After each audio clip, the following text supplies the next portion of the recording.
किसी नए कैंसर मरीज को मानसिक स्वास्थ्य से बचने के लिए आप क्या सजेशन देंगे? एक तो कैंसर लाइलाज बीमारी नहीं है, ये जहन में लाना बहुत जरूरी है। नमस्कार दोस्तों, मेरा नाम मयंक शुक्ला है। आज अपने इस हेल्थ टॉक शो के चैनल पर हम आए हुए हैं एक और एक्सपर्ट के पास में। तो आइए सर से जानते हैं कैंसर के बारे में। तो सर, नमस्कार सर। नमस्ते। सर, हम लोग सबसे पहले आपके बारे में थोड़ा सा जानना चाहेंगे। मैं डॉक्टर सुमंतो चैटर्जी हूँ। मैं यशोदा सुपर स्पेशलिटी हॉस्पिटल में सीनियर कंसल्टेंट न्यूरोलॉजिस्ट के हिसाब से काम करता हूँ।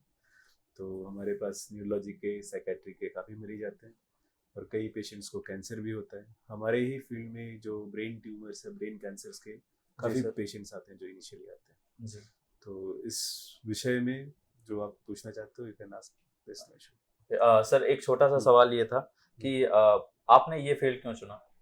न्यूरोलॉजी मुझे पहले से ही पसंद थी, है ना। न्यूरोलॉजी पहले जो सबसे कॉमन चीज़ें जो होती है, इट्स अ वेरी चैलेंजिंग जो डायग्नोसिस मैनेजमेंट, ठीक है, क्योंकि इसमें लंबे टाइम तक पेशेंट्स रहते हैं और उनको अलग अलग बीमारियां जो होती है वो काफ़ी देर तक थे। Mostly they have all those chronic diseases, तो उनको रिलीफ देना it's a very satisfying field to work with. Amazing sir. तो सर, हमारे पास कुछ सवाल हैं जो आम सवाल होते हैं जो लोगों के दिमाग में आते हैं कि सबसे पहला सवाल है कि कैंसर और मानसिक स्वास्थ्य, मतलब कैंसर एंड मेंटल इलनेस, इन दोनों में क्या संबंध है? कैंसर सुन के ही आपको एक ऐसा लगता है कि भाई I have not much time to live, या एक बहुत खतरनाक बीमारी है, ये शायद मैं ठीक नहीं हो सकूं। तो जब भी आपको इस तरह की परेशानी या इस तरह की सोच आपके जहन में आती है, तभी आपका जो मन है वो दुखी होने लगता है। Yes, sir. तो उसके परिणाम फलस्वरूप आपको कई प्रकार की प्रॉब्लम्स आ सकती है। स्टार्टिंग की, आपको नींद नहीं होना ठीक से, भूख नहीं लगना, ठीक है। जी सर। और विश्वास में भी प्रॉब्लम आता है कि भाई आपको किसी भी चीज़ों पे विश्वास नहीं होता, कि शायद उनको ये फीलिंग हो जाती है कि शायद वो कभी ठीक ही नहीं हो सकते। तो ये एक बहुत इंपॉर्टेंट प्रॉब्लम्स हैं जो कि कैंसर के पेशेंट्स को के साथ जो न्यूरोलॉजिकल प्रॉब्लम्स या साइकोलॉजिकल प्रॉब्लम्स आती हैं। जी जी सर। हम लोग भी सर जब कैंसर की फील्ड में कई बार जाते हैं गांव में, तो वहाँ पे जब हम लोग उनको स्क्रीनिंग करने के लिए बोलते हैं, तो वो लोग इसीलिए स्क्रीनिंग तक में इन्वॉल्व नहीं होते कि अगर कैंसर हो गया तो मतलब वो जानना भी नहीं चाहते कि हाँ, जानना उनको भी नहीं कैंसर चाहते। कहीं गलती से हो ना जाए। तो ये तो है सर, कैंसर सुन के डर तो लगता है सभी को। अच्छा, आपके अनुसार ये कैंसर के इलाज में जो मानसिक स्वास्थ्य को इग्नोर किया जाता है, इसके बारे में? तो जो कैंसर सच जो बीमारी का ट्रीटमेंट है वो भी एक बहुत वास्ट है जी। और इसमें कई स्टेजेस से गुजरना पड़ता है, ठीक है। कई तरह की सोफिस्टिकेटेड जांच करानी पड़ती है, बायोप्सी करनी पड़ती है। तो in the whole the process is quite traumatic yes mentally sir. As well as physically to the yes sir. Patient. उसके ऊपर वेट लॉस होते रहना, भूख नहीं हम्म। लगना, नींद नहीं लगना, जो अभी डिस्कस कर रहे थे। जी तो sir. It is very important to break the news to the patient कि आपको क्या हुआ है और आगे जाके हम इस बीमारी को कैसे इम्प्रूव कर सकते हैं या कैसे उसको टैकल कर सकते हैं। तो breaking the news is a art.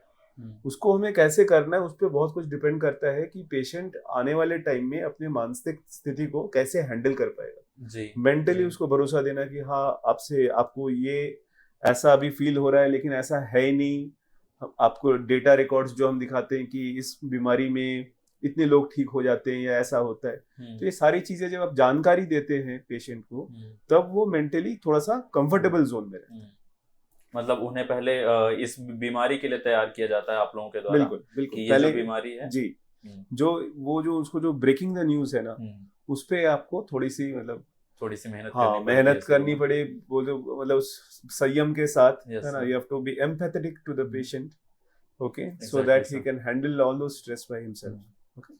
Okay sir, अगला सवाल है कि कैंसर मरीजों में depression, anxiety, PTSD, post traumatic stress disorder, इस तरह की समस्याएं मतलब कितनी आम है? काफी कॉमन है। कैंसर पेशेंट्स में इस टाइप की प्रॉब्लम्स काफी ज्यादा है। इवन सुइसाइडल थॉट्स वगैरह भी आने लगते हैं। Okay. कि शायद जो डिप्रेशन के जो कॉमन सिम्टम्स हैं, जैसे कि सुबह जग जाना, रोने का मन करना, है ना, खाना अवॉइड करना, तो इनके साथ भी इवन कभी कभी किसी किसी को मेजर डिप्रेसिव इलनेस भी होने लगती है, जहाँ तक कि वो पहले ही जैसे उनको लगता है कि एक प्रोसेस के थ्रू उसकी जान जाने वाली है, तो क्यों ना हम खुद ही उसको अपने हाथ में ले ले। कभी कभी इस टाइप की सोच भी आ सकती है। तो इस तरीके के जो डिप्रेशन है, डिप्रेसिव ये है, या क्या होगा, कैसे होगा, हम अगर बहुत ज्यादा सोचते रहे कि कैसे मेरा इलाज होगा, पैसे कहाँ से आएंगे, हॉस्पिटल कौन सा अच्छा है, कौन सा डॉक्टर अच्छा है, सो इतने जो क्यों और कहाँ और क्या कैसे वाले जो क्वेश्चंस हैं वो भी उनके मानसिक स्थिति को थोड़ा सा डगमगा देती है। ओके, हार्म करते तो रहते हैं। बिल्कुल, तो ये सारी चीजें तो बहुत कॉमन है जो कैंसर पेशेंट्स में आती है। आपका कहने का मतलब ये जैसे मानसिक दृढ़ता जिसको बोलते हैं, साइकोलॉजिकल रेजिलियंस, ये मतलब एक बहुत इंपॉर्टेंट रोल निभाता है उनके इलाज में। बिल्कुल।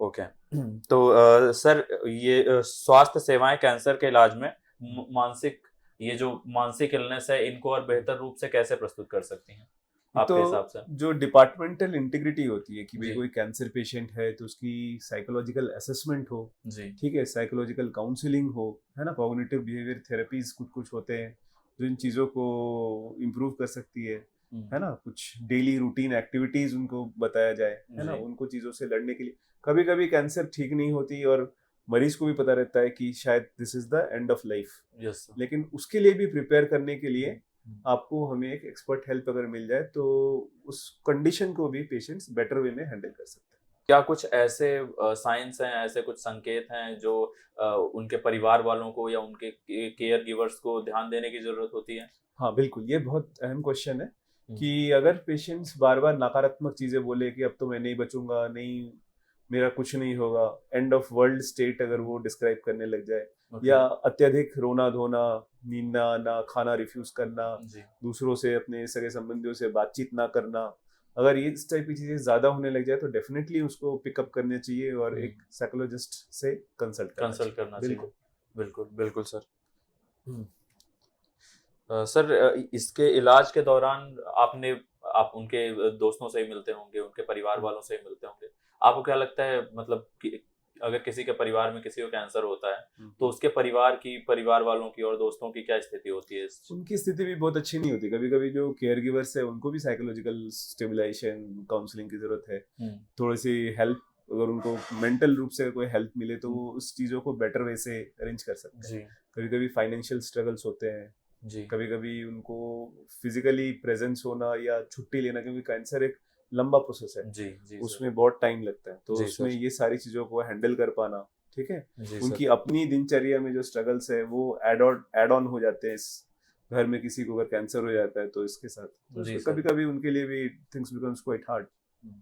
हाँ सर, ये अक्सर हम लोग देखते हैं कि अगर घर में किसी को बुखार भी आ जाता है तो भी परिवार वाले परेशान हो जाते हैं। तो ये तो कैंसर मतलब आदमी, मतलब किसी को अगर परिवार में भी या कहीं रिश्तेदारों में भी पता चलता है कि हाँ अगर किसी कैंसर हुआ था तो लोग उतनी दूर का सुन के लोग डर जाते हैं। बिल्कुल। फिर तो जो लोग उसके बीच में दिन रात उनके साथ रह रहे हैं, उनके लिए लड़ रहे हैं, उनके लिए क्या हालत होगी। सर आपके अनुभव में कैंसर और मानसिक बीमारी से जुड़ा ये स्टिग्मा है हमारे समाज में, इसको कैसे दूर किया जा सकता है? ये दोनों का जो स्टिग्मा है ना, जो भी चीज जो लंबे टाइम से हमें लगता है कि ये ठीक नहीं हो सकती या लंबा ये है ना, तो वो एक स्टिग्मा को क्रिएट करता है। पेट खराब से, बुखार से तो स्टिग्मा नहीं होता, क्योंकि वो शॉर्ट ड्यूरेशन में जल्दी ठीक हो जाती है। लेकिन कैंसर लगता है this is end of world, है ना, हो जाएगा तो शायद जानी चली जाएगी।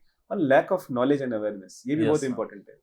तो इसीलिए भी सरकार जो एनजीओज हैं और ये सब चीजें जो जनता के बीच में जाके ये प्रचार करने की कोशिश करते हैं ना कि हर चीज क्यूरेबल है, लेकिन सही टाइम से उसका अगर हम वो करें और उससे छिप के ना रहे, जैसे आपने बोला ना पहले स्क्रीनिंग भी नहीं कराना चाहते, तो unless we start press the button की स्टार्ट द स्क्रीनिंग, उसके आगे के काम तो हो ही नहीं रहा, रुक जा रहा है। yes, तो हमें वो इनिशियल हर्डल को ही क्रॉस करना पड़ेगा, और वो क्रॉस कर पाना ही एक बड़ा चैलेंज बन के आ रहा है यहाँ की सोसाइटी में।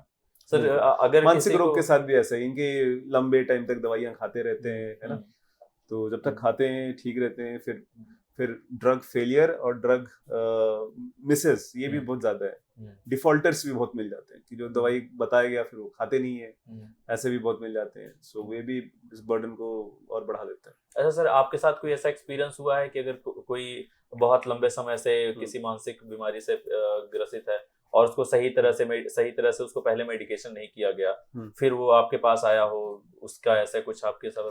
हाँ डेफिनेटली, देखो बहुत सारी जो मानसिक बीमारियां होती है या न्यूरोलॉजिकल डिजीजेस होते हैं, क्योंकि क्रॉनिक होती है, तो अगर अनडायग्नोज्ड चलती रहती है तब तो फिर घर वाले परेशान हो जाते हैं या खुद परेशान हो जाता है, कोई ना कोई परेशान होता ही, तभी वो आते हैं। बट अगर आप उसको डायग्नोसिस सही कर पाओ, है ना, और उसको आप अच्छे से समझा पाओ, एक तो पेशेंट को कॉन्फिडेंस में लेना बहुत जरूरी है कि वो ठीक हो सकता है ना, तभी वो आपकी बात फॉलो करेगा। बिल्कुल बिल्कुल है ना। तो और छोटे छोटे टारगेट्स दो जो कि वो अचीव कर सकता है। इतने बड़े बड़े टारगेट्स दे देंगे वो अचीव नहीं कर पाएगा तो फिर वो फिर खुद को फेलियर महसूस करेगा। तो छोटे छोटे टारगेट्स दो, कॉन्फिडेंस गेन करो, फिर दवाई वगैरह से उसको अगर थोड़ा सा इंश्योर करके दवाइयाँ स्टिक करे, ठीक है, तभी फिर we get the results. Okay, so there is a SOP to all these problems, so to follow those SOPs. So किसी नए कैंसर मरीज को मानसिक स्वास्थ्य से बचने के लिए आप क्या सजेशन देंगे? एक तो कैंसर लाइलाज बीमारी नहीं है, ये जहन में लाना बहुत जरूरी है। सही समय पे अगर कैंसर की जांच हो जाए और कैंसर पकड़ में आए तो बहुत मोस्ट ऑफ द कैंसर्स जो है वो ठीक हो सकते हैं। ठीक है, तो सही जगह सही इलाज ये बहुत इम्पोर्टेंट है। ओके, तो ये अगर उनको ये कॉन्फिडेंस आएगा तभी वो उससे डिप्रेस्ड नहीं होंगे। तभी एक टाइम आएगा कि वो भी इसको भी एक कॉमन बुखार या फिर जो साध्य बीमारियां हैं, क्यूरेबल डिजीजेस जो हैं, ठीक है, उसके हिसाब से आएंगे। पहले ऐसे ऐसे जैसे कुछ इन्फेक्टिव डिजीजेस थी, ट्यूबरकुलोसिस था और ये था, इसमें लंबे समय तक लोग परेशान होते थे। तो आज के डेट में लोगों की मानसिकता टीबी वगैरह को लेके चेंज हो गई, इवन HIV को लेके चेंज हो गई। तो अगर हम अवेयरनेस को बढ़ाएंगे तो फिर धीरे धीरे करके कैंसर के प्रति भी ये मानसिक स्थिति चेंज हो जाएगी। बिल्कुल बिल्कुल सर, धीरे धीरे ही। और सबसे बड़ी चीज ये है सर कि हमें इसके लिए अवेयरनेस प्रोग्राम्स की बहुत ज्यादा जरूरत है। कई बार अक्सर मैं देखता हूँ गाँव वगैरह में कि लोगों को अगर ये बोलो कि हाँ स्क्रीनिंग करवाना है और कुछ नहीं निकला तो उनको लगता है पैसा बर्बाद हो गया। मतलब कुछ निकले तब उनके लिए पैसा वसूल है, उनको लगता है कुछ नहीं निकला तो पैसा बर्बाद हो गया। वो लैक्यूने फ्रॉम आवर साइड है ना, कि हमें तो समझाना पड़ेगा कि ये जांच स्क्रीनिंग का जो मेन उद्देश्य है वो समझाना पड़ेगा। जी सर, जी सर। सर आप इस कैंसर के मतलब इस समय में कैंसर से जूझ रहे मरीजों और उनके परिवारों के लिए कोई एक संदेश, मतलब सभी के लिए कि उनको कैसे करना चाहिए, और जो आम लोग हैं उनके लिए एक संदेश आपका? एक तो रूटीन लाइफ लीड करना है, कैंसर हो या चाहे कोई भी बीमारी हो, उसके लिए मानसिक दृढ़ता जो आप बता रहे थे, रेजिलियंस जो है, that should be very good. कि आपको एक विश्वास होना चाहिए कि आप इस बीमारी से लड़कर जीत पा सकते हो, ये सबसे इम्पोर्टेंट है। उस जीत पाने के लिए जो भी हमें कदम उठाने पड़ेंगे, उन कदम को उठाने के लिए मेंटली तैयार होना पड़ेगा। उसमें फिर नकारात्मक अप्रोच रखेंगे तो चीजें ठीक नहीं होगी, फिर हम पीछे आ जाएंगे। तो अगर हम वो रखें और दवाइयाँ खाएं और एक्सपर्ट कंसल्टेंट्स की बातें सुने तो धीरे धीरे करके चीजें धीरे धीरे ठीक होने लगती है। और बहुत सारे स्क्रीनिंग्स और बहुत सारे जो उनके टेस्ट ना होते रहते हैं, जैसे पेट स्कैन है, पेट स्कैन में हमें वो मिलता है कि भाई कैंसर की अभी प्रोग्रेशन है, कहाँ तक बढ़ी है। जब आप खुद देखते हो कि हाँ चीजें इंप्रूव हो रही है, रिजल्ट्स आपके हाथ में आते हैं, तो आपको उसमें और कॉन्फिडेंस मिलता है। जी सर। तो patience from the side of patient as well as from the side of doctors, ये दोनों मिल के ही आप जीत सकते हो, अकेले अकेले हम नहीं जीत सकते। सर ऐसे ही गाँव के साइड में, जैसे जो भी छोटे शहर हैं, जैसे मैं प्रयागराज से आता हूँ, वहाँ के पास के एक छोटे से गांव से, तो उधर साइड में क्या है कि अभी उतनी ज्यादा स्वास्थ्य सुविधाएं हैं नहीं। हमारे यहाँ से जो मेरे घर से एक अच्छा हॉस्पिटल पड़ता है वो अप्रॉक्स 50 से 60 किलोमीटर की दूरी पे पड़ता है। तो ऐसे गाँवों तक हम लोग अगर ये अवेयरनेस पहुंचाना चाहें तो हम लोग इस तरह से, जैसे हम लोग ये वीडियोस हम लोगों ने इसीलिए शुरू किया है ताकि वहां तक पहुंचा सकें। तो आपकी कुछ ऐसी राय, कुछ ऐसी सलाह कि हम नहीं, वीडियोस ज्यादा से ज्यादा लोगों तक पहुंच सकें? जैसे गांव में, छोटे गांव में नुक्कड़ नाटक वगैरह करते हैं, है ना, या रेडियो ब्रॉडकास्टिंग करते हैं, या किसी फिल्म स्टार को, या जैसे पोलियो प्रोग्राम में क्या Amitabh Bachchan is doing the polio programme, so awareness about polio programme, polio vaccination काफी ज्यादा है। तो सरकार को, बेसरकारी जो NGOs हैं, दोनों को साथ में आके आपको जो एडवर्टीजमेंट्स के जो प्रॉपर तरीके हैं वो सबको यूटिलाइज करना पड़ेगा। तभी हम गांव तक पहुंच सकते हैं, कैंसर की अवेयरनेस बढ़ा सकते हैं। है ना, प्रिंट मीडिया है ना, और थोड़ी सी गवर्नमेंट की जो फैसिलिटीज जो देती है, जो फाइनेंशियल फैसिलिटीज है, जी या फिर जो हॉस्पिटल्स है, जो सरकारी हॉस्पिटल्स है जिसमें कैंसर का इलाज होता है, उसके जी एडवर्टीजमेंट्स की भाई किसी को अगर कोई हो गया तो वो आगे home to contact, where to go, ये सारे क्वेश्चंस बहुत बड़े आ जाते हैं ना गांव यस के सर लोगों के यस मन में। सर। तो ये सब सही चीजों का डॉक्टर जब मिलेंगे आपको, कि नहीं? हाँ। हाँ, जब आप उस चीजों को एडवर्टाइज करोगे, समझाओगे लोगों को, तो जरूर वो सही निर्देश का पालन करेंगे, सही जगह पहुंचेंगे। क्वेश्चंस बस इतने ही थे।